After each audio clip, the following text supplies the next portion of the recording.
The following is an EHC media production. Watching the WWE 24 coverage of WrestleMania 34 was amazing. Just brought chills to my skin and reminded me of how great it felt when I was live there in New Orleans.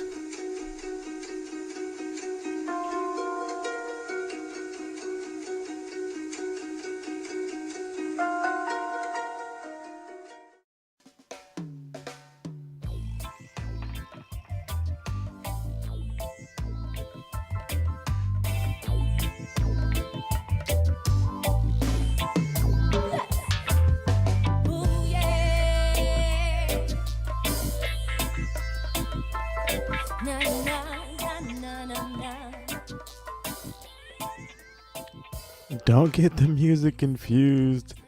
This is the Retro Show. This is the Retro Rewind.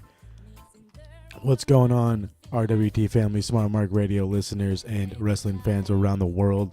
This is your boy, Moses Marquez, and I'd like to thank you for joining me here on a new episode of the award-winning podcast, Smart Mark Radio. But this is not Smart Mark Radio. This is the Retro Rewind. This is just brought to you by Smart Mark Radio.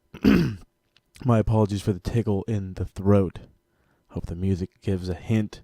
We got a lot to get into. Royal Rumble 2001. I will be joined by Emir Blackbane Costello, and the resident dead man of RWT, Paul Morales, shortly.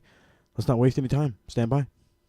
Okay, here we are. We're back. I'm joined with Emir Blackbane Costello and the resident dead man of RWT, Paul Morales. If he cuts in and out, it is because we have internet connection issues, so I apologize for any problems now, but we're in for a treat. What's up, guys? What's going down, Playboy? Life as we know it is going down. This awesome pay-per-view we saw is going down. The Royal Rumble 2001. What up? There he goes. He's going to come in and out like RoboCop did. I'm here. Cutting out worse than your girl whenever you're in the bedroom naked. Dang, no, she's just like, fine, I guess. They just give in after a while. You know, it's okay. Right? It's whatever. We make it happen anyway. I'm not worried. Okay, so I don't want to waste too much time. We're going to jump like right on into this thing just so we don't lose anything. Okay, Royal Rumble 2001 from New Orleans, Louisiana. Show starts off with a gigantic pyro show. It's still the WWF. No promos, no video packages. Bang, boom, bam. Right to a match. And that match is the Dudleys versus Edge and Christians for the Tag Team Championships. That was literally my first note, that the show started with pyro. My second note, which led to a poll question I put in the RWT group on Facebook, was the fact that this was still at a time where WWE was doing unique sets for every pay-per-view. Also, holy shit, did everybody in the crowd have a crowd sign? And then the other part was the fact that they went live to WWF New York when that was still a thing. That's right, WWF New York was a legit thing. It was like a restaurant or something. I was like, I'm going to go there one day. They had a legit restaurant in New York that, was workable for them. Can I say something else too, guys? I think that this is worth noting because I'm confused by this. I'm slightly wrestling stupid when it comes to this, and I'm hoping one of you guys can explain it to me. So this was a WWF pay-per-view, correct? Yes. When the pay-per-view came on, WWF was everywhere. It was like, welcome to WWF Royal Rumble. However, at a certain point when they were showing the promo package or whatever they were showing, when Edge said WWF tag titles, they bleeped out WWF when it came out of his mouth. But that happened periodically throughout the show. Like everybody every now and again would get that, you would hear the WWF and then some of them would be like WW. It was weird. So is it you think the terms of the lawsuit were like, you can only say it X amount of times per show, or you're gonna get sued? Probably. They're I'm like, you can't say more than 20 times. I'm not even sure if there was a limit to how many times they had to say it per show. They just need to show them that they bleeped it once. The lawsuit, right? So at a certain point, some lackey has to now go back through every piece of WWF footage and edit out. Let's just say they go, you can't use the term WWF more than 10 times per show. They now have to go back through every piece of video that they mean to repost and only allow it to be said 10 times. And any time more than that, then it has to be bleeped out. But how crazy would that be? Like the time it would take to do that? That's fine. I'll take that job. Yeah. Can I have that job to go back through everything and edit out? You Yeah, know? just all I got to do is edit all day, and I just watch old footage. Yeah, I'm down. Let's go. Let's make this happen. Yeah. Oh wait, it's already and done. That's to watch BS. some of the best pay-per-views in history. Hey. Oh yeah, fucking. I'm sold. Okay, so I will say this video promo for the Dudleys Edge and Christian match. Chair shots. I forgot like how big of a deal chair shots was. You had the concerto. You just like there was just everybody beating the crap out of people with chairs in 2001. Yeah. I made a note at three things real quick. Crazy how young Mike Chioda looked. Seriously. About that. The other thing was, this was still at a time where JR was referring to Edge and Christian as brothers, actually. Like they were still trying to put them over as actual brothers. Yeah. Well, same thing with Bubba Ray and Devon. Yeah. Right, but that was always kind of their gimmick. But I just felt like at a certain point, Edge and Christian stopped being referred to as brothers and just became best friends on air. I don't know when that change happened. And then the other thing was that this is obviously before that Will Smith concussion movie and all of like about safety, because part of the storyline was that the Dudleys were working even though they had concussions, and that's not a thing that would happen in 2019. Oh hell no, it wouldn't happen in 2019. Hell, it wouldn't happen in 2018, let alone maybe 2017, maybe, but no way. Maybe 1 or 2 chair shots. Maybe at Extreme Rules, you may get 1 or 2. You know, you may get 3 or 4, but nothing like the way it was at this era, at this time. Yeah, they were beating the bejesus out of each other with chairs. So let's just get into this match. This was quick. Wait. One more thing. Go ahead. Can I say that Howard Finkel was the best? Was the best ring announcer. I have it. I have it written You think he's here. better than JoJo? Are you kidding me? Okay, hold on. I have the perfect counter argument for this. They're equally as awesome. Why? Because JoJo looks as good as Howard sounds. Yeah, there you go. There you go. That's how you explain that shit. Hey. Yeah. That's how you explain it. What about Tony Chimmel? I love Tony Chimmel, don't get no love. but he's only really good when he's doing the rated R superstar. That's about it. Superstar. He just Okay, awesome. Let's get into this. Let's get into it. Okay, so the first point and probably the biggest point I want to make. Apparently, there was no tags. There's like no such thing as tags in 2001. People are just jumping in and out of the ring, switching. They're like, "Hey, that's okay, I guess." Where did the rope go? There's no designated tag rope. And when they tag you in, they you gotta hold it, you gotta tag in. Then all of a sudden, it was like you get. Edge and Christian, did you guys tag out? Yeah, we tagged out. Not like the last pay-per-view we had for WCW where you got the referee asking, does the crowd, did they tag out? Did they tag out? He just asked them. Yeah, you're right. It was just it was weird. Like I said, yeah, we had referees asking the crowd. We've had referees like super enforcing the rope. Like you got to hang on to the tag rope. You got to make the tag. Like, and then this one he was like, I think I heard a slap. Okay. And he just went about his business, and this happened all match long. But like I said, once the Dudleys hit the ring, immediate action. Edge and Christian try to run, but they don't get too far. Devon looks good early.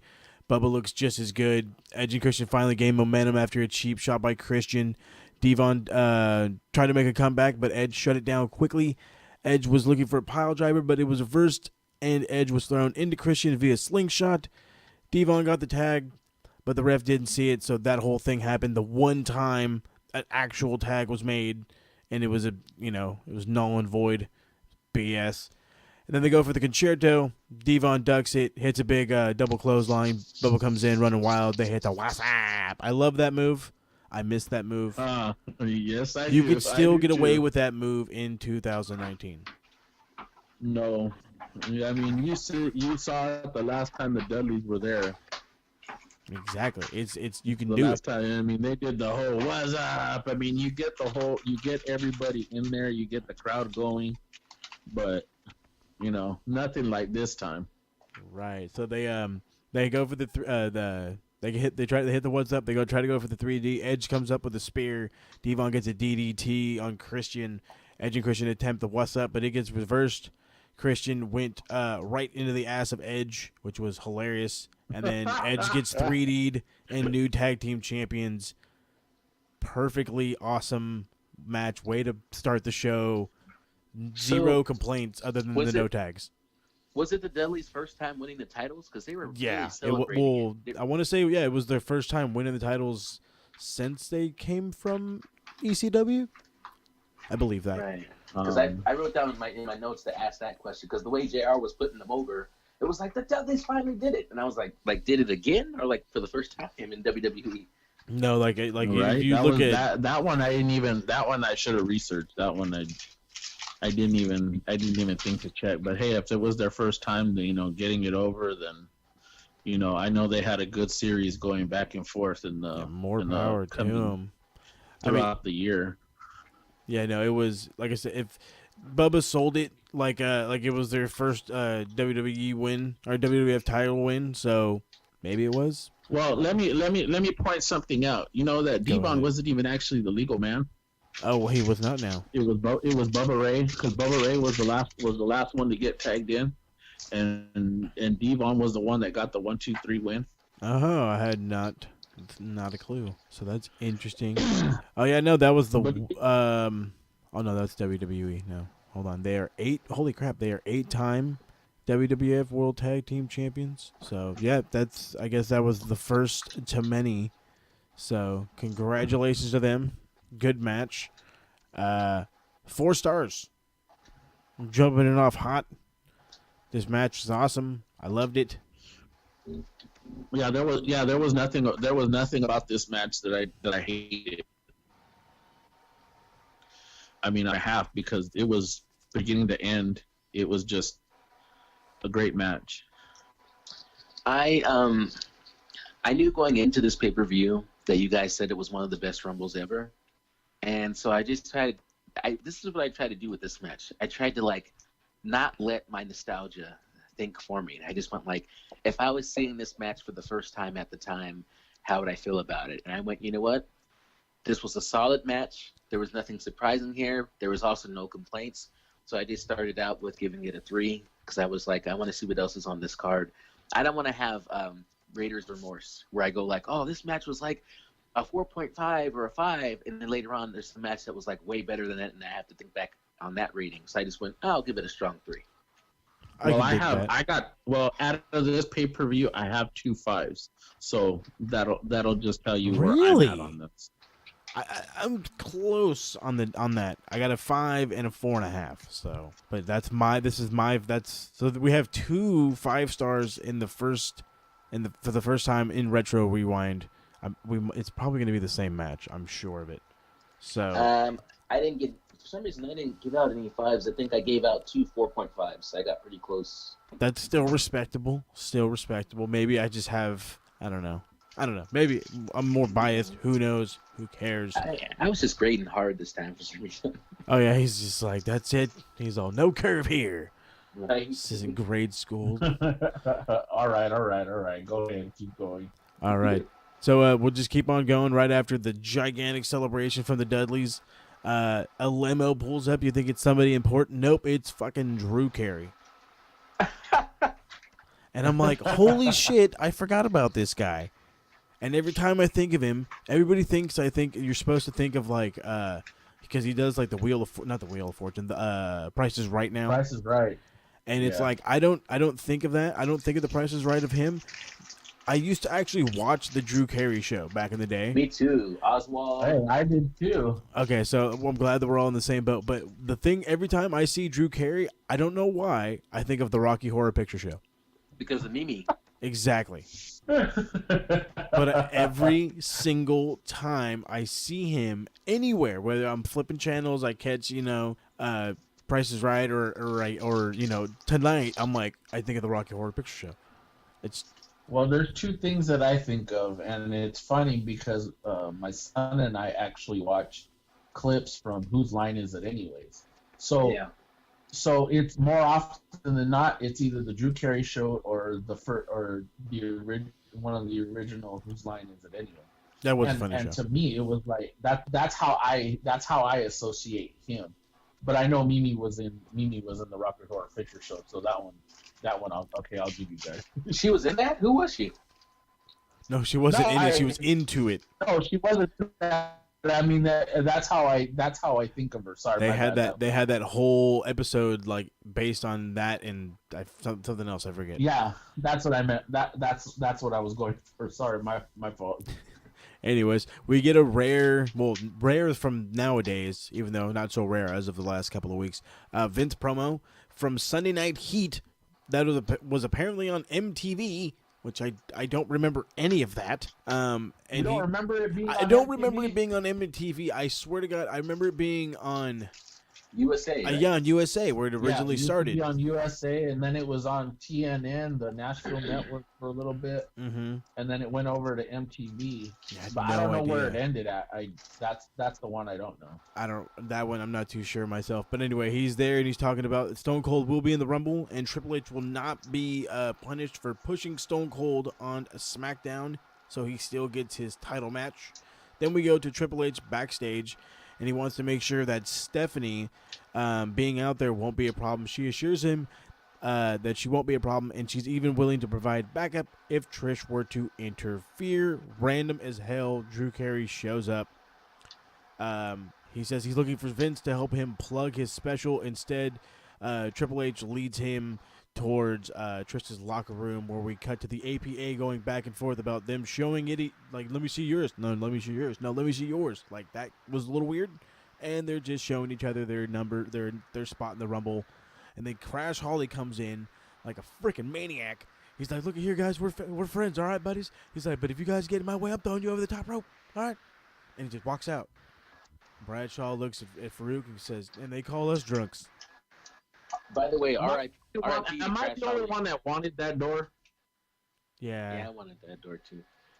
When I I just said APA. when I saw Crash Holly, by the way, when I saw Crash Holly, at that point I started, because this is what I'm doing every pay-per-view now. I can't help myself. Every time I write down a superstar that shows up that's like actually dead today, I just make a note of it for some reason, because it's starting to hit me as we watch these shows, guys. How many people that we used to watch that aren't even alive anymore? And it's like Crash Holly, rest in peace. And then there's down the line, there's like 2 or 3 more people that I ended up having to write that for.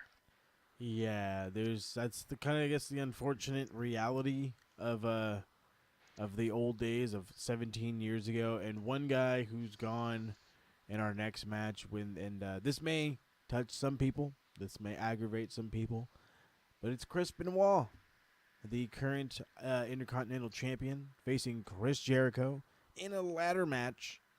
The awesome video promo showed off their awesome matches. It was great. They didn't say a single thing in it except for, I think, Benoit at the end said he was gonna like break his arm or rip off his arm or something.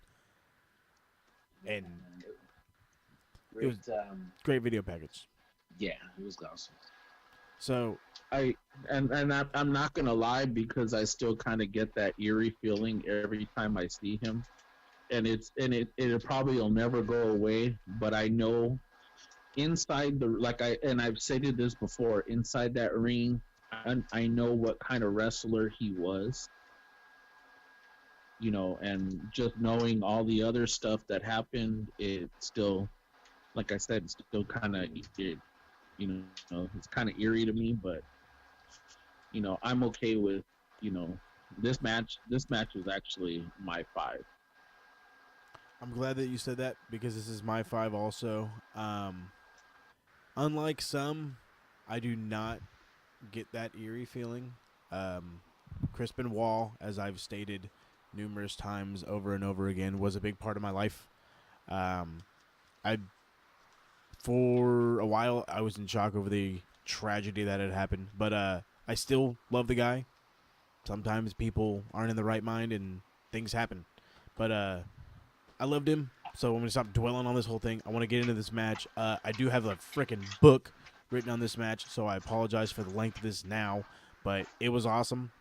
No time was wasted. The match starts off. Jericho starts hot, landing these big chops. Benoit just goes straight for the crossface. It's reversed into a Walls attempt. Shoulder buster by Chris Benoit. I missed that move. Nobody does it anymore. Classic move. Anyway, shoulder tackle, then sent flying to the outside of the ring. While outside, Jericho is sent into the post. Well, Benoit brings a ladder into play. Jericho down after being sent into the steps, but is back up, and it stops Benoit from climbing the ladder, which was weird. Jericho the first to use the ladder as it hits Benoit face first. Jericho continues to use the ladder, but Benoit turns the momentum around as he slingshots Jericho into the ladder set up into the corner. As Benoit's trying to capitalize, he attempts a tope, but Jericho meets him with a chair shot to the face. He killed him. Jiminy Christmas. That one was bad. Benoit gets dropped over the top of the apron while Jericho climbs the ladder for some dumb reason, and he just gets slammed into the barricade. Benoit stays on the offensive, punching Jericho with chair shots and the ladder. Then Jericho comes right back as he ties Benoit into the ladder and then sends it crashing to the mat.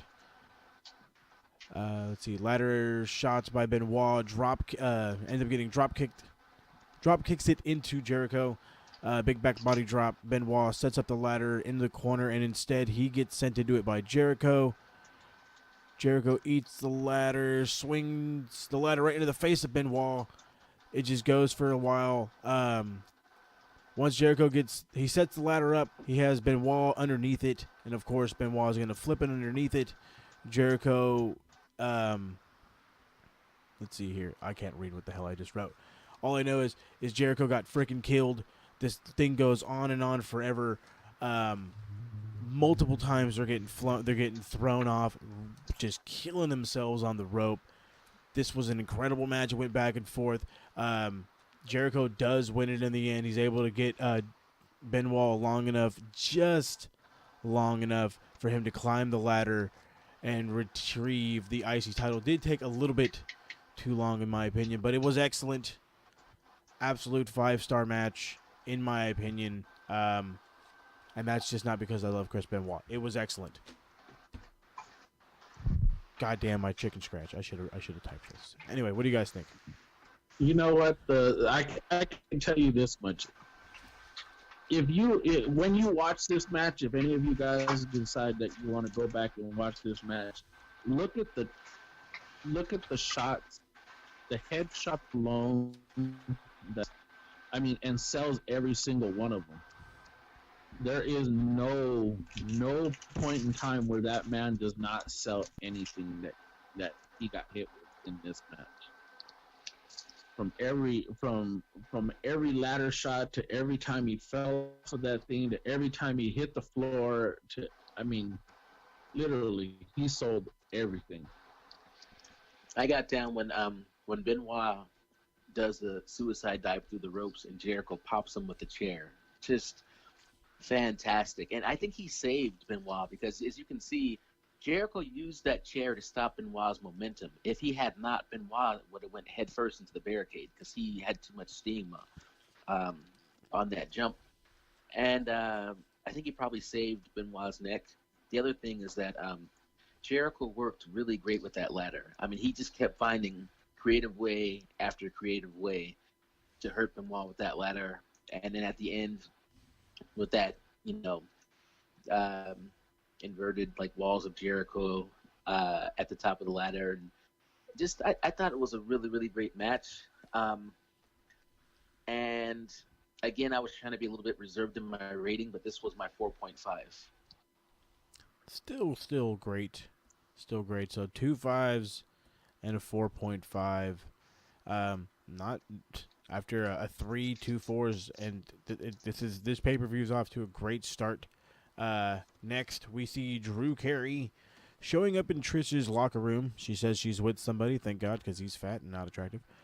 Vince shows up. That's the guy she's with. So Drew, of course, asks him for advice about about his improv pay-per-view, and Vince is like, you know what? Maybe you should improv tonight in the Rumble match, and we're gonna get you some gear. Now get the hell out of here. Here's a quick note about that. I actually wrote. I'm so used to WWE having like loopholes in their writing and like not really caring enough to write in a good way. So as a joke to myself, I actually wrote down, okay, they just gave him a spot in the Rumble, but I bet you anything they're not even going to address who he supposedly replaced. And then, to my surprise, later down the line, they actually addressed who he replaced, and I was surprised by that. So, egg on my face. It was awesome. Okay, it was awesome in my mind. So who the hell else could they have in the Rumble? And then you kind of go along through the roster and whatnot. And, and you forget about people like the dark Tiger, match before this was D'Lo Brown and whoever the hell his partner was. Mosh. Yeah, from the Headbangers. Tiger Singh? I maybe one of those guys were going to be in. Ali Singh. I barely remember that guy. I remember his dumb name, but that's it. That's the only thing I remember about him. So, you remember D'Lo Brown? Fuck yeah, I remember D'Lo Brown. That was my dude. You're looking at the real deal now. Like he had a badass theme. The real deal now. He had a badass theme.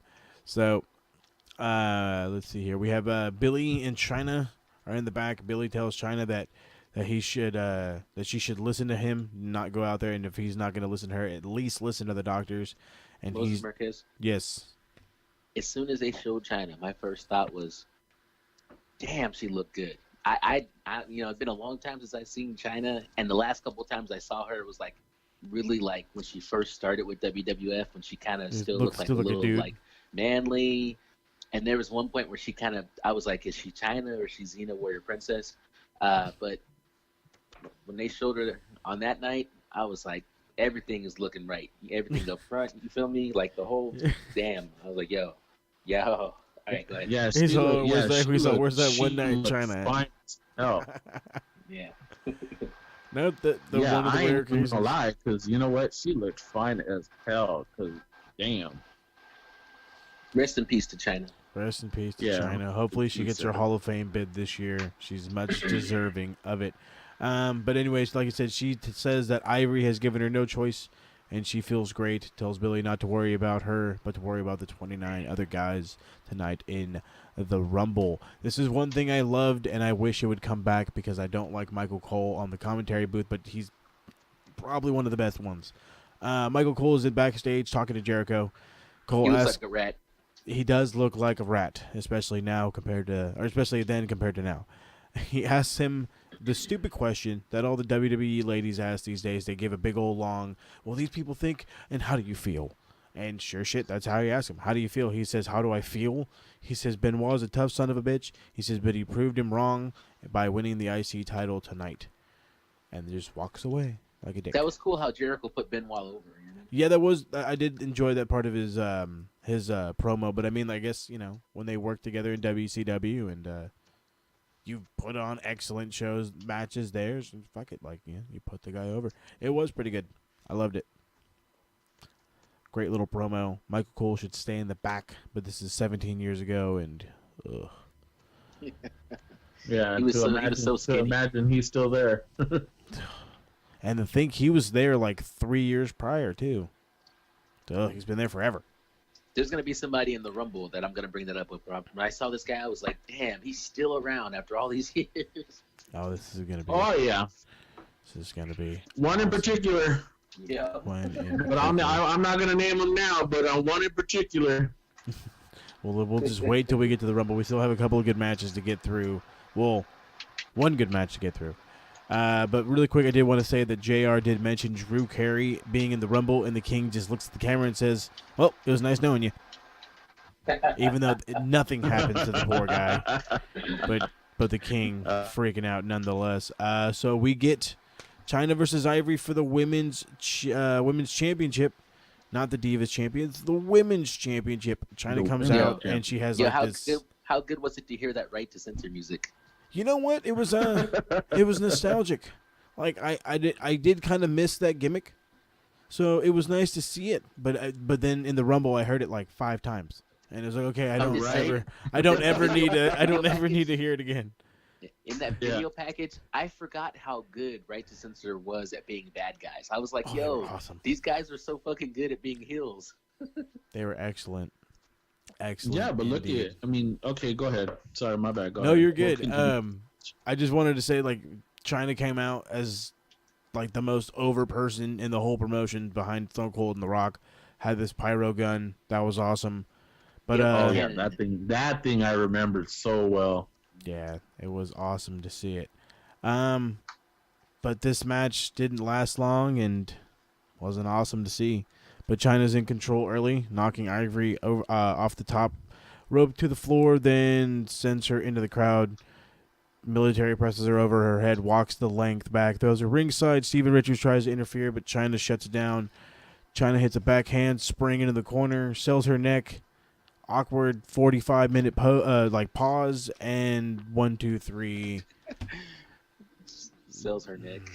I don't know what it is. She just like died. She just died and laid on the floor. Whoa, man, word choice, man. I'm word sorry. Choice. I'm sorry. I apologize for my wording now. She just she went into like paralyzed mode. I mean, I know that the gimmick was she had hurt her neck. Actually, I don't think it was like a gimmick. I think she actually had hurt her No, neck. they said that she had hurt her neck. She had spinal fusion or neck fusion surgery, and then they gave her an option on whether if she wanted to have the surgery or not, and if she did, she would end her career. But she came back anyway, despite the doctor's orders and whatnot. But it was one of those kind of like prolonged, drawn out storyline that Yeah. and I believe she won. I believe she ended up winning the title, like not even I believe at WrestleMania or something like that. Oh, okay, so not too much further down the line. Well, I mean, like I said, good. Yeah, we won't go that far down the line, but Yeah. I believe she won it. Something around there. Well, I mean, I guess all in all, good for her. This was just, in my opinion, this was weird. This was awkward. I know it stuck to the gimmick that went, that they were building with, but it was just, it was funny. And then, you have dickhead fans back in 2001 yelling like when Sergeant Slaughter come down, they're like, Sergeant Slaughter, like somebody's trying to sell their gimmick and you're being assholes. Yeah. So, call me an asshole, but I give it the lowest rating of my history on this show at a 0.5 star. Wow. I'm sorry. I don't ever need to see this again. Here's the thing for me. The beginning of the match where China was doing really good, I thought was awesome. I think it even went into the crowd at one point. The way that it ended, where she sold the injury, and I thought the ending was terrible. But I was sitting here thinking, JR called Ivory sexually repressed. I thought that was hilarious. And I was thinking what a dream match would be that will never happen, but China versus Nia Jax would have been cool. Yeah. And then I literally wrote, I get it, but blah, and I gave it a 2 rating. Oh, wow. Man, why you gotta tug at my heartstrings, man? Because that would have been my dream match right there. Yeah, man. Oh my God, that definitely would have been my dream match. And not because I'm in love with Nia Jax, but that was just my dream match. Yeah, sure. So Paul, what do you got for this one? And I'm gonna give it a 1. And I'm with no. And listen, and I'm gonna explain why I gave it a 1. Look, there was a lot of things that happened in this match. Okay, we got the whole, China being the dominant one. We already knew that, and Ivory selling everything was probably the quality part. Yeah. I mean, every hit, the gorilla press, walking around with her over her head, and I mean, she's selling it like like King Kong and Fay Ray. I mean, literally, that's what it was. The big person versus the little person. David versus. I mean, and she sold it, as well as she needed to throughout the match, and that's probably the reason why I gave it a 1. And the fact that I still love China, even though all the other bullshit aside. So I gave it a 1. But I mean literally the match, the way it ended. Yeah, I probably would have went higher had it lasted longer, and then something happened. But just the abrupt stop of it was just, Yeah, like I said, it was a little on the awkward side. Literally hitting the corner, standing, kind of there for a moment, falling down, and then Ivory just coming over, taking the pin, 1, 2, 3, and then I'm gone, taking my title, and I'm gone. It's the part where they kept showing the replay, which literally showed no impact. Yes, yeah, exactly. And literally she just hit it like she like barely ran into her. I mean, she's so tall. I mean, she was taller than the dang where the buckle was at. So it wasn't like there was like this huge impact. She just literally hit it and then just this whole dramatic fall forwards. And other than that, I probably would have given it a higher rating. Like I said, had it gone longer and there was a little bit more to it. But I get it. You had the Rumble. You only had 5 matches. I mean, only had 4 matches and then the Rumble. So, well, 5 if you count the undercard, the one that was on Sunday Night Heat, but we won't count that one. Yeah, we'll go ahead. We'll leave that one out. But we do get a lot of backstage segments during this pay-per-view. So the first one is Stephanie and Trish get into it a little bit in the back. Steph's looking for a bobby pin. And she's like, oh, here, go ahead. You need more work done than I do. And she's like, and Steph tells her, I have no problems putting my hands on you. Trish tells her, well, I have my own affairs to worry about. Because she's a goddamn little slut. But it's okay. Speaking of the backstage segments, I just wrote a note that they really flowed really good. They went from one backstage scene to the next like seamlessly, and I really enjoyed that part of it. Oh, yeah, and it was awesome. Their production value kicks in greatly. So then Drew Carey gets some gear. Kane walks in and then walks out. It just happened. But, it like how Emir just said, it flowed. It made sense. All of a sudden, he's got gear. Kane don't like him. So now once they're in the Rumble together, Drew knows get the fuck out of there. And then here comes Tiger Ali Singh, the greatest faction I've ever seen. Tiger Ali Singh, D'Lo Brown, and Headbanger Mosh, and they're all sitting there fighting who's going to go in the Rumble, who should be in the Rumble. And then here comes Vince McMahon, because he apparently has nothing better to do than to walk around and talk to people who don't matter, and says, well, you know what, guys, here, let me make the choice for you. None of you get a title. None of you get in the Rumble. And they're like, what? Why? And Tiger Ali Singh, he's like, well, who's the superstar you gave it to? Drew Carey. Who is this Drew Carey? And Vince has the nerve to roll his eyes. Oh yeah, that's capital Vince right there. It was awesome. Oh yeah. Anyway, speaking of awesome, we're gonna jump right into the co-main event, which is not really, because back then the Royal Rumble was the main event. We have the WWF World Championship match. Kurt Angle defending against Triple H. This match this is another match I wrote a book on. Jiminy Christmas. Yep, that's gonna be a lot. Just real quick, one note I had from the Triple H Kurt Angle match was, I've noticed this throughout my life, and I've never really spoke on it, but how come? Okay, so like Kurt Angle grabbed Triple H, and he's about to do like a back suplex, and I noticed that Triple H taps him on the back, almost as if to say, "Okay, I'm ready now." And I thought, everybody does that. Why do they always tap? The person who's getting ready to get flipped will always tap the guy on the back, but the motion happens so quickly. It's like he's going to flip you anyways. Why do you need to tap him? Yeah, true. And, kind of like one of those preparation. It's coming. 1, 2, 3, go. Or it's like, I guess it might be like a countdown as to when he's going to do it. That's what I say. 1, 2, 3, go. You never know. Right. Yeah, it's just some little weird, like, quick communication, because it's like the guy that's being flipped is the one that taps the other guy, like, okay, go now. It's like they do it all the time, and I'm just like, did you know we could see you? Like we see that. No, they know. They have every They know. idea. And they don't give a rat's ass. So most of Triple H's matches, they start out like every match from the 1980s. I kid you not, a lockup into an arm wringer. Very slow. You know what I mean? Very slow, very, I guess, quote-unquote, methodical. I just want to say mat-based, which is kind of why Angle had his advantages the entire time. Triple H would try to do something, and Angle would come right back. We got the Angle sucks chants early, which I loved. I'm over there chanting, "You suck," as he comes out. That was not a thing in 2001, which was unfortunate. So, they were trying to respect the guy. And he was great. So, you know what I mean? This was a great match. Triple H tries to take advantage of his hands. He whips Angle into the corner. Triple H gets backdropped.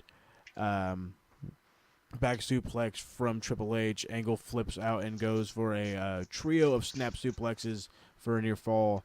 Trip rolls to the floor, takes a breather. Angle follows but gets whipped into the barricade. I want to say like 3 times in all. Then gets thrown into the stairs and then back into the ring. Trips get a drop toe hold, single leg reversed into an Indian deathlock onto the mat. Like, this was the cerebral assassin at his best. You know what I mean? He's sitting there. He's picking him apart. This was what made, this was, in my opinion, what made the match, pretty good. But Angle's able to get back to his knees. I love the commentary team. The King is bringing up his history with Andy Kaufman and says, yeah, they made a movie about it that 8 people saw. That was like the funniest line I've heard. JR said a bunch of funny stuff all night, but that was one of the few. Don't mess with Oklahoma. Let's see here. Trips takes the flare bump. Love the flare bump. He recovers. Angle does crotches him onto the ring post, but Angle counters, pulls Triple H back into the ring. Let's see here. Angle sends Triple H into the stairs, shoulders first. Clothesline to the corner. Triple H hits a backdrop, smacks Angle into the post. Stephanie tries to distract the ref. Triple H gets the chair, and after abuse to that leg all match long, he takes first he wraps it around the post, then he hits it with a chair, hits a knee breaker onto the steps. He's just attacking the leg, going like crazy. Goes for another Indian deathlock. You're getting You're getting the woo treatment because Triple H is just doing awesomely. He's attempting the figure 4, and then all of a sudden, a friggin' brawl breaks out. By whom, you ask? Actually, no. I don't want to skip this. That awesome Razor's Edge from the second rope. Oh, yeah. That was awesome. That was badass. I was already jumping ahead. I was like, no, you can't skip the Razor's Edge. The Razor's Edge was incredible. I thought it was one of the highlight spots of the match. Perfect landing from Angle. Perfect. It was just, done perfectly. Triple H goes for a pedigree, but gets double-legged into the turnbuckle, but it ends up kicking Angle into the buckle. He falls up, and then, bam, headbutts Triple H right in the balls. Awesome spot. Angle goes up to the top rope, hits a picture-perfect moonsault. And picture-perfect moonsault, only gets a near fall out of it. And then this is where it slowly winds down. Triple H follows and tosses Angle into the stairs. And then there he is. What the fuck's the name of the ref? The ref's got in the goddamn way. Chioda? No, it wasn't Mike Chioda. It was Earl Hebner. Earl Hebner. Triple H ends up getting... No, I know, right? It's one of these 3 guys. Triple H gets the belt, swings it, but Angle counters with an overhead belly to belly. Angle swings the belt at Triple H, but counters with a pedigree to a huge pop. Still no ref. Triple H tries to get Hebner up, but here comes Austin, hits him with the belt, then decides, you know what, I'm going to go back in, hit him with a stunner, throws Hebner into the ring in the longest 3 count in the history of professional wrestling. Angle retains after a 25-minute awesome match that I give 4.5 stars because this was great. At the time, it hadn't been explained until way after the fact why Stone Cold was out there. So I just remember I wrote like, why was Stone Cold even out there? And then I ended up giving. It was a great match for Triple H. Great slow build. Great like promo and everything. Kurt Angle did his thing. He maintained the championship in a super heel way. But it was nothing spectacular. It was a great match, but it was just that. So I gave it a 4.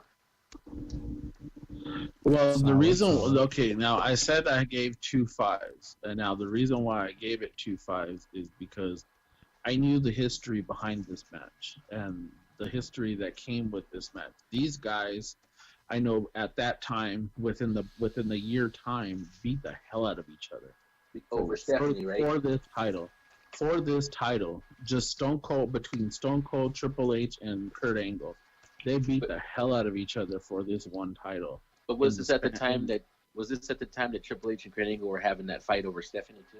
Yeah, and this was about the time that they were having that argument and that fight over Stephanie. That storyline in general, and the fact that Stone Cold became involved in this match, I mean,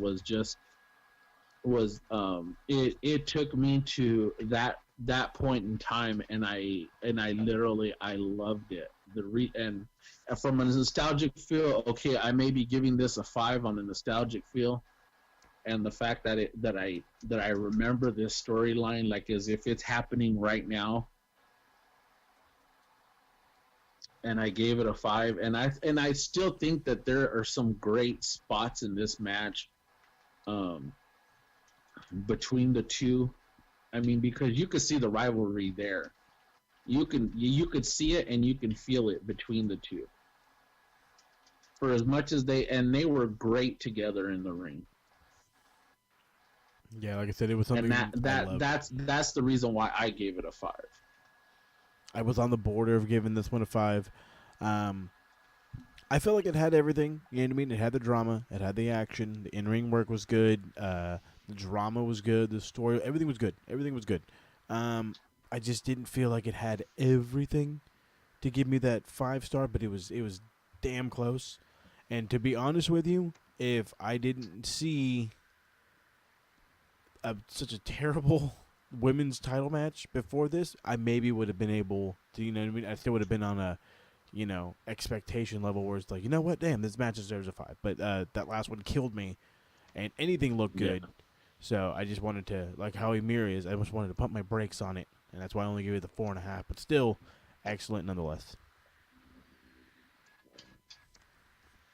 All right. Yeah, regardless, I still love this match, and I love the storyline that goes along with it.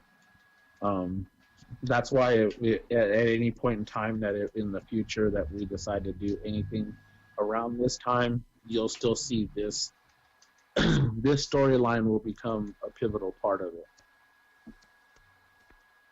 Whether we do a year before or a year after, around this time on any of the pay-per-views that if we choose to do one for WWE about this, WWF about this time.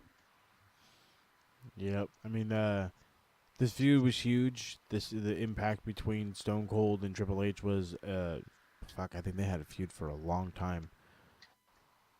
I want to say well over a year, but I mean, that's what it was back then. It was, they had storylines that they just, you thought, like, nowadays it's like, oh God, why won't it end? And back then it's like, please don't ever end. It worked, and that was one of them that worked. But we're getting ready for the Rumble match itself. We see Taker and Rikishi preparing in the back, but we get The Rock cutting a promo with Kevin Kelly. The Rock says the Rumble is like one big pot of jambalaya. He says he's sick and tired of asking whether Kane and Taker are together. Rock says it could come down to Bull Buchanan and Perry Saturn, or even Stone Cold Steve Austin. He says it doesn't matter because he's gonna win. I didn't write down all of his awesomeness. I couldn't do it. I can't do it better than The Rock, and I can't mimic The Rock. So I just the highlight points. But if you ever want to see another great Rock promo, Royal Rumble 2001 with Kevin Kelly. I literally wrote great Rock promo. It was excellent. But I don't know you many know of what? them that aren't. That makes three of us. That I put that too. I was like one of the classic promos that Stone Cold that The Rock did. Yeah, excellent promo. So let's jump into the Rumble match. Fink calling it the Royal Rumble. It was awesome. Rikishi gets his package. Why, I don't know. You know, there's all these guys in the opening package. It's like, okay, I could really give a rat's ass. But let's just jump right into the meat and potatoes. The first two guys that started it off, Jeff Hardy and Bull Buchanan. Holy shit. So, remember when that guy was actually lit? No. Neither do I. Neither do I. I was like, let me see if Moses is gonna co-sign this bullshit. No. You got me. I wanted to see if I could carry you guys into that one. That was funny. That dude said no. I was born at night, hospital, not last night. You know what I mean? Oh man. Anyways. He didn't really last very long. He lasted all but a couple of minutes before Matt Hardy came in, and then Matt and Jeff eliminated him. Yep, it was this 1 and 2 went quick. You know what I mean? Buchanan went quick. Matt Hardy comes in at 3. They double team, send Buchanan out, and then we get a brothers match. And at first it was good, and then blatant fuck ups. Mainly when Drew Carey was coming down. Snapchat. I was like, come on, now, this is some bullshit. It was crazy. That like drop kick that he didn't even kick him, and it was just like, Yeah, and then Matt kicks his leg. I've seen that happen on the video game. Their moves were like robotic. I was like, dude, this is real life. How'd you even do that? Yeah, and you guys are brothers. How the hell did you miss that one? Oh yeah. You've had literally your whole lives to figure this out. Yeah. The next competitor out was Farouk. Farouk comes out, did not last very long, a whopping 58 seconds in the match. Gets eliminated by the Hardy brothers, Hardy boys, excuse me. Number 5 is none other than the special guest of the evening, Drew Carey. Lasting almost a whopping 3 minutes of 2:54, eliminating. Who did he eliminate? He eliminated. No. Let's Matt keep it going. He walked around the ring. Oh, that's right. Nope, I know his elimination. He walked around the ring. He kept waving his hands around. Then Kane's music hit. You see the fire and everything, and then Drew Carey's face just went from like, oh damn, I'm just gonna shit my pants and pee my pants right here. And hops himself over the top rope and says, "See you later." He hopped, and he was like, "I'm gone. I'm out of here." And then waving to the crowd again as he's walking out. Yay! He said, check this out, dude. He said, I lasted longer than Taz, the Good Father, Farouk, okay? And I got an elimination. Say something. He's like, man, I even lasted longer than Bull Buchanan. I was sad when Taz came out and immediately got eliminated. That was like, oh, yeah, dude. Yeah. Dude. Put some respect on his name. That made me mad. That's my dude. Anyway, we know number 6 was Kane. Number 7, shockingly, was Raven. Now, mind you, I do want to mention Kane lasted, I want to say, the longest out of everybody at a whopping 53. Lasted 53 minutes and 46 seconds. 46 seconds with 11 eliminations. I want to say that is the current record if it wasn't broken by Roman. No, at the time it was current record. Roman Reigns broke the record. There you go. At 12. I knew he was close one year or did break it, so I was right. He did break it. But Kane does have the most overall eliminations. But in Rumble history, so while Kane was in the ring, he was the guy eliminating people. Raven came in, he eliminated. Al Snow came in, he eliminated him. Perry Saturn came in. Raven and Al Snow and Perry Saturn lasted at least once they all came out. Yeah, we had Perry at 5 minutes, Al Snow at 7, and Raven at just shy 9 minutes. 8:51 to be exact. So, I mean, Raven did get hardcore, throwing all kinds of gimmicks in the ring. I thought that was pretty cool.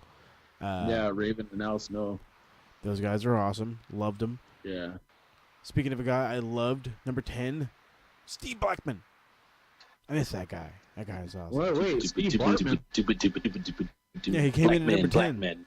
Oh, Blackman. Oh, I thought he said Bartman. I was going to say, is this a Cubs game or what? Yeah, Steve Bartman. No, Steve Blackman. Jeff Harvey. Yeah. Mike Yeah, we're going to Adley. say, yeah. Comes in, lasts 3 minutes.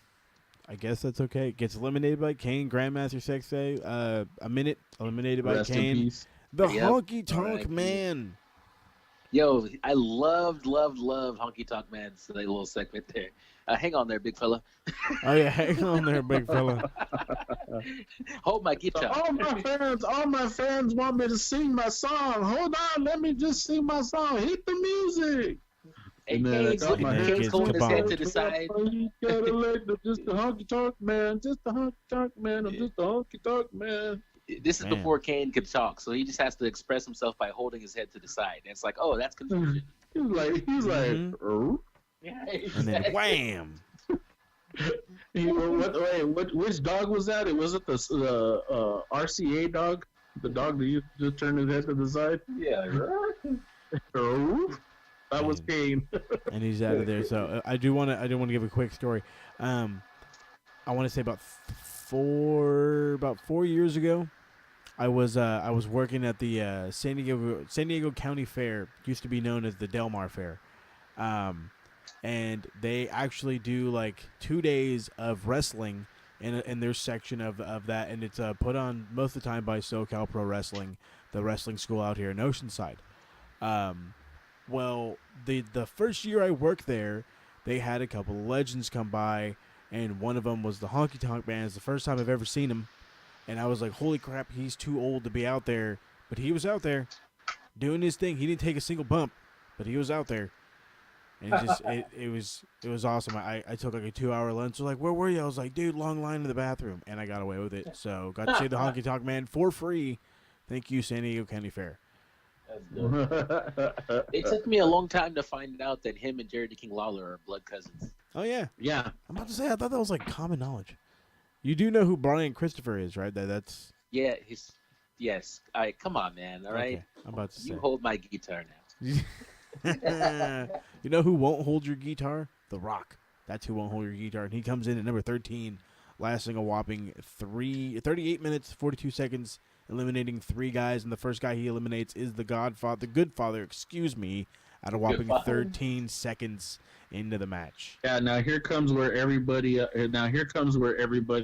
Is just like, we're just like, okay, now who the hell is Kane eliminating? I mean, he eliminated Grandmaster Sexay. He eliminated Raven, Al Snow, Perry Saturn, Steve Blackman, Grandmaster Sexy, Honky Tonk Man, and The Rock. He also eliminated eventually The Taz. Rock, but I mean, the Good Father came out. I mean, and you had Taz who came out. I mean, literally like 13 seconds and 10 seconds apart. Exactly. 10 seconds for the Taz to be eliminated by Kane. Out comes Bradshaw. And that was wrong. I'm sorry, but that was wrong. I mean, Taz. I mean, we reviewed him already once before, and you see how much of a badass he was against Bam Bam Bigelow. How the hell is he not? How the hell is Vince McMahon doing that to him? Also, a note on Bradshaw. I can't remember who he hit, but even at that time, JR referred to his clothesline as a clothesline from hell. Every time he hits a clothesline, it's a clothesline from hell. You're right. I'm not too sure who he hit there. 17 minutes, 40 seconds for Bradshaw. Number 17 is Albert, not Prince Albert, not the A-Train, just Albert. 15 minutes, 53 seconds. One of the many eliminated by Kane. 18 is Hardcore Holly, the guy that would Alabama slam you right on top of your head and would not give a rat's ass, just like he dropped Brock Lesnar on his neck for stiffing him. Hardcore Holly he's just an ass. He's old school wrestling at its finest. You know what? I really wish they would have pushed him more.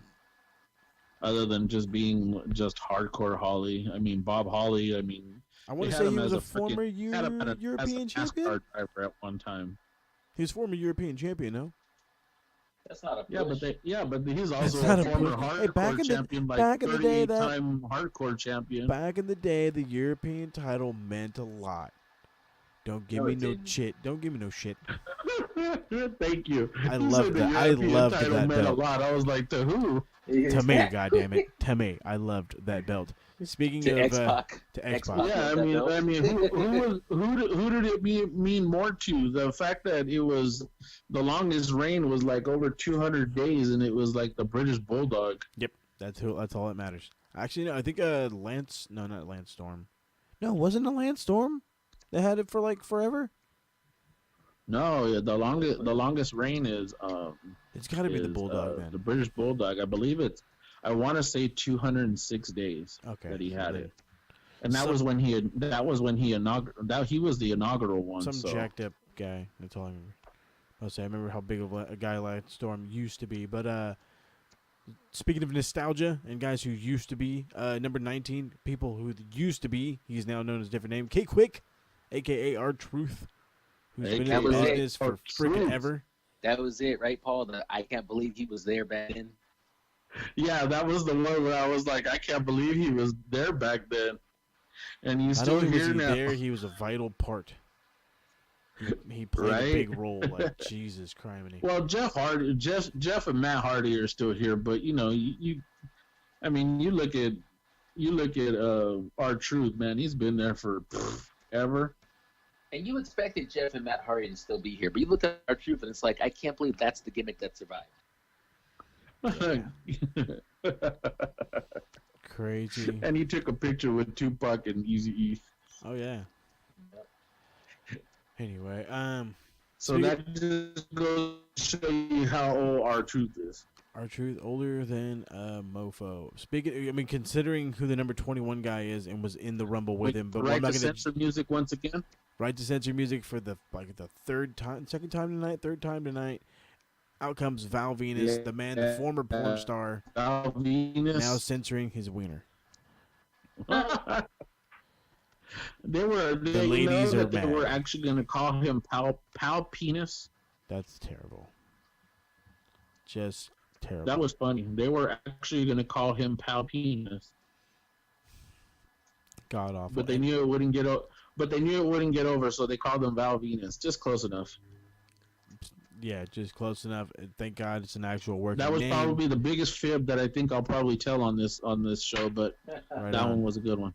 We'll take it for the masses. They're like, this is what his name is to me. I have proof. Anyway, His name is Pal Penis. Power Penis is what it was meant to be. So speaking of older guys, shockingly wrestling, but not really. I was thrilled to see William Regal. He definitely looks a lot better now than he does. I mean, then than he does now. He just looks. This reminds me of Vince. Like I was watching Raw simultaneously as trying to rewatch this Rumble, and it's like I'd see Vince, and then I'd see Vince on Raw now, and it's like, oh, you're really old. Like really old in a bad way. And that's kind of where Regal's at. Like when I see him, like, oh, he looks great. And then it's like if I watch NXT on Wednesday, I'm like, oh, you're really old. Okay, well, let's do the math. If Vince McMahon is 72, Yeah. okay, so minus 18 years, he's in his 50s. We'll just leave it. He's in his. And he doesn't Yeah. look like he's in his 50s. No, he's in his 50s in this one. Man. So, but anyway, let's get back into this Rumble. So, speaking of the RIP train, and I don't mean to say it like that, but I do. Test number 22. Yeah. He goes in. A lot of these guys that are coming in not lasting very long. 2 minutes from Regal, 2 minutes from Test. Number 23 is the Big Show, lasting a whopping minute 23 with 2 eliminations.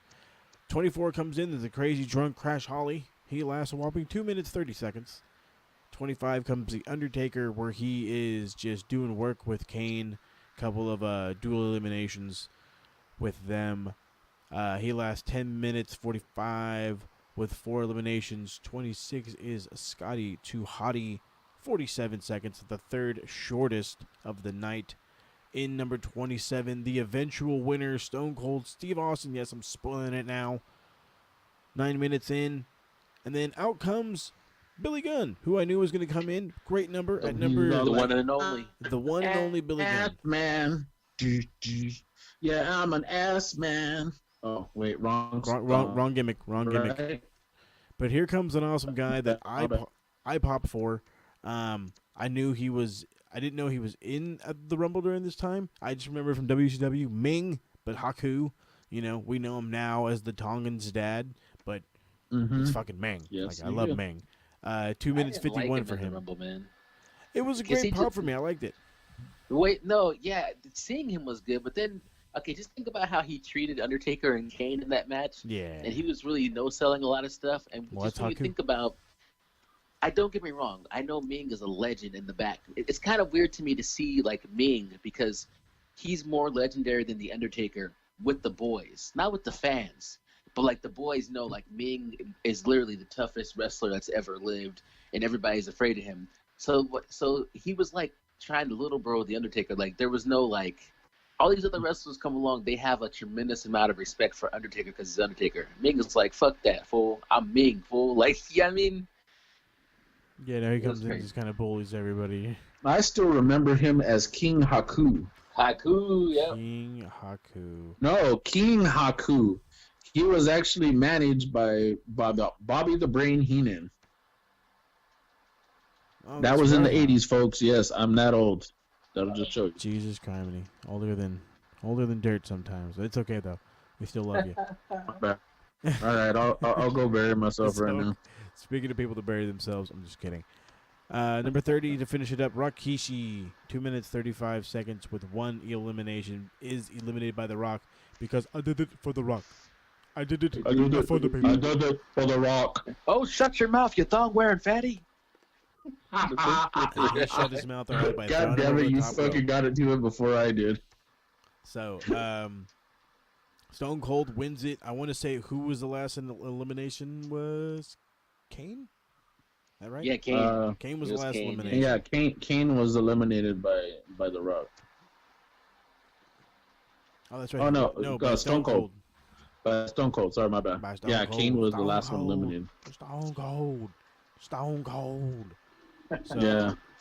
congratulations, Stone Cold Steve Austin, the winner of the 2001 Royal Rumble. He went on to.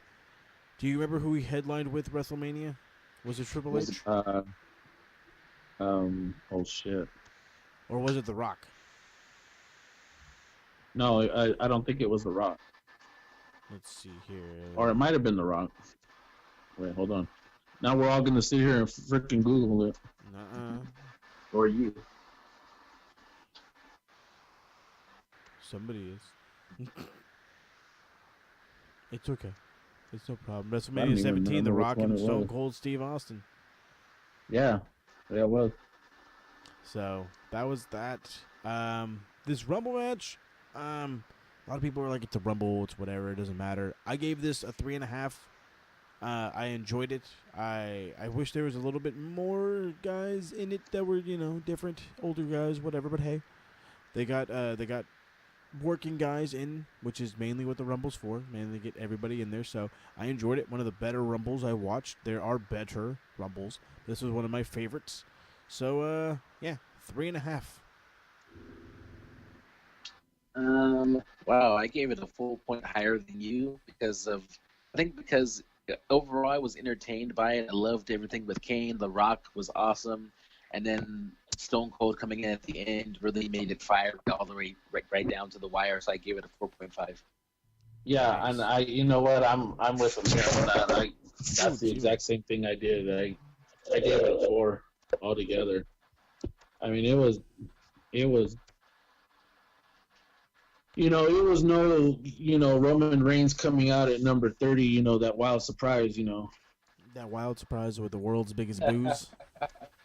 Where everybody just kind of like went, oh shit. The whole world was booing their television at that time. Oh yeah, I can hear them all the way. I can hear them, all the way from wherever the hell it was, across the damn country. And across the country. Let me throw out a few notes right here. This Go for was it. Stone Cold's third time winning. Jesus Christ, he already? He won it 97 in and 90. And I remember 97. And 98. because Back-to-back 97, years. 90, Oh, that's right. 97, because 97 he didn't actually wrestle in the main event of WrestleMania. The reason why was because he came back. He was eliminated by Bret Hart, came back in, and then threw out Bret Hart to win the Rumble. And the whole controversy was that was the start of their feud. And everybody thought at the time that it wasn't a work, and it was actually a work, to where those two didn't wrestle in the main event of WrestleMania. So that was the first time that ever happened. He became the first one. He was the third back-to-back winner, second being Shawn Michaels. Yeah. In the previous 2 years, in 95 and 96. Hulk Hogan in 90 and 91 were the other ones. Right on. So multiple time winners. There's different ones all over. But it was all in all, I believe, 5 matches on this card. All but one were excellent. 2 thumbs up. If I could give it 3, I would. I could watch this whole thing, but I will skip China. Yeah, and if you don't know, a lot of them is like if you don't know the story, I mean, you could either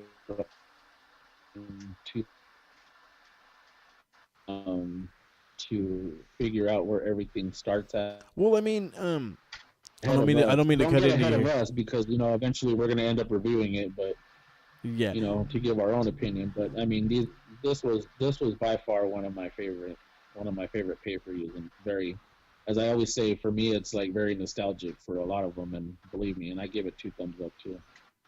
excellent. Emir? Yeah, I gave it 2 thumbs up, of course. It was top to bottom, it was one of the better cards. And again, because we're coming off of a lot of like lackluster stuff in today's product, seeing a card that was this good, this well put together, from what happened in the ring to what happened backstage, it just makes it even that much more impressive. Because you feel like the sport should be ever evolving. Like, I don't like it looking back at the old stuff and going, wow, this was way better. I think of the years that people have had to improve, it should improve. But that's not the current state, so it kind of is what it is. But yeah, I gave it 2 thumbs up. So, excellent Yeah, show. we want to see some sort of evolving, form as far as when it comes to wrestling, and we could debate this, till pretty much the cows come home. I mean, we all know that. Ooh, cows. Eventually, at some point, somebody's going to overtake WWE, and it become a whole war again. As far as whenever anybody uses the expression "till the cows come home," I always wonder, where the fuck are the cows currently? And what's taking them so long? I don't know. Is it past their curfew? It's best. Yeah, somewhere out in Vale. They're just out there kicking it. They're on the pastures. I don't know, somewhere out in Colorado, probably. Oh. Somewhere out there. Background noise. Killing myself. Anyway. Where the deer? Were the deer and the antelope roam? No?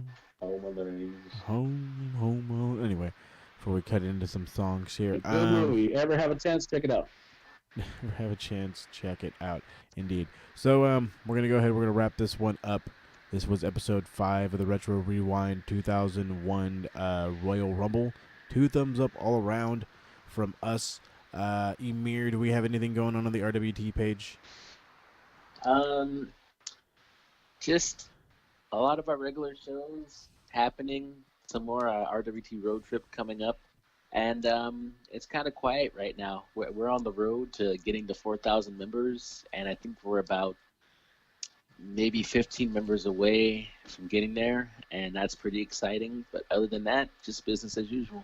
So, to help make sure that anybody listening who is not an RWT member, what is the actual Facebook name? RWT Raw Wrestling Talk. There we go. RWT Raw Wrestling Talk, the Facebook group to go ahead and join. That is where I guess we call our second home. We talk all things pro wrestling. We go all over the globe of pro wrestling. We have a bunch of different characters. There's many people that'll hold a conversation with you and intrigue all of your interests, and then some. Some of you agree with, some you may not agree with, but there's never a bad time on that page. So definitely check that out. Check out the YouTube page as well. I want to say it's RWT. Same thing? Is it the RWT Wrestle Talk on YouTube? Yeah, Raw Wrestling Talk, same thing. Same thing on the Yeah, YouTube. and then don't forget to hit up RWT Podcast on Twitter. You can follow me at P_Morales RWT. You know, give it a follow. You know, we all do the same thing. I mean, we all basically find stuff online. You know, we hit it up on Twitter. You know, just give us a follow. Exactly. Twitter is a good way to find us. Facebook our easiest, but again, Twitter. Paul Morales is Twitter.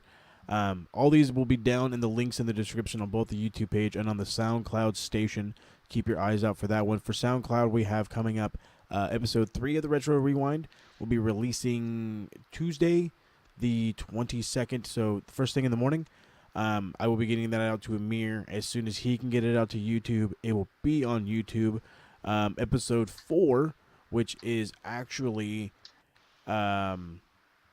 which episode is that? That's the Capital Combat episode. Should also be dropping sometime later on this week. We're going to have dropped 3 episodes of the Retro Rewind this week on the SoundCloud station. Not sure if that's going to fall up on RWT or not, depending on the time of Emir. That is a very timely process. So keep eyes and ears peeled for that one. We're going to try to get this one out a couple of days before this Rumble, which is coming up kind of quickly. It will be on Sunday. Not 100% on a prediction show for the Rumble, but there will be a review show, whether you like it or not.